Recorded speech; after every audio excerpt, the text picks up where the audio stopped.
At the end of this cul-de-sac and at the end of this sidewalk is the entrance to Washington Park. I've actually made a video about this before, and it's kind of been constantly in the background, but I'm actually going to talk about it.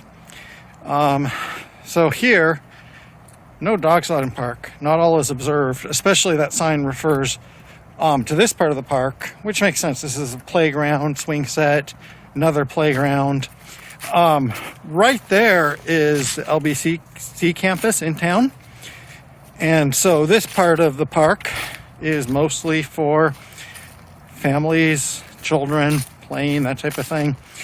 Then right there you can see the Charles Gaylord House. I have a film about that. Also have another film made there, doesn't mention it. In fact, there's somebody walking a dog right now. And then over here is the other part of the park, and I'll show that in a minute. Here is some sunflowers in the peace garden. There's the tree that had the ladybird infection. There's the tilia trees. Flashbacks. And so this part of the park where there's a baseball diamond and this open field, this is the part of the dog. Over there are the two trees that used to be ash trees and fell down 6 months apart after a snowstorm, and then got replaced with oak trees. I'm just going to walk this way a little bit more. Also right now it's evening and autumn, which is fitting, kind of a melancholy time of year. And melancholy for me, not sad, but melancholy as I'm leaving.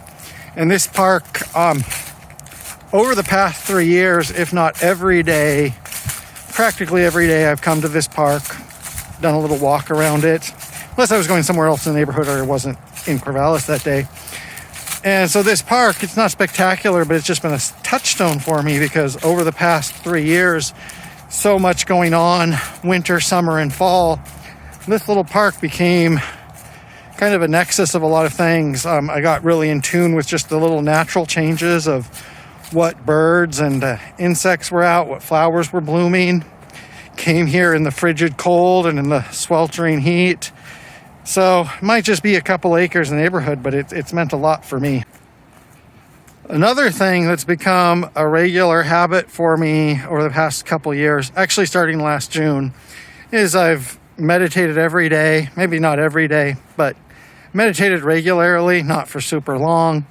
Just a normal part of my day. And a lot of times, when the weather permitted, I would come over here, sit usually in that bench over here. But today we have this bench next to the baseball diamond. And actually, that's what I'm going to do right now. I'm just going to sit down and collect my thoughts for 10 minutes.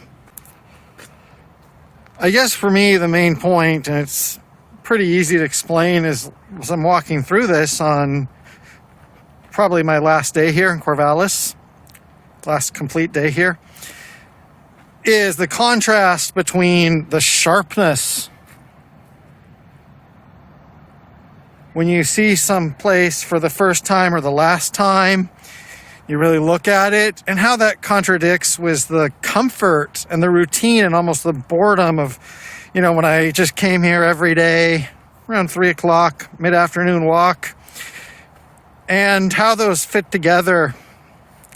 Because, sometimes looking at how that feels, things being so sharp and so real and so close, and mentally parsing them for the first time, it seems really strong and emotional. It's maybe something you're like, well, why can't we have that all the time? And on the other hand, you have the times of boredom and routine and, just going to go for a walk in the park, whatever. I don't know. The truth is I don't think we could live at that emotional peak of experiencing things all the time. You can't drink from the fire hose every day.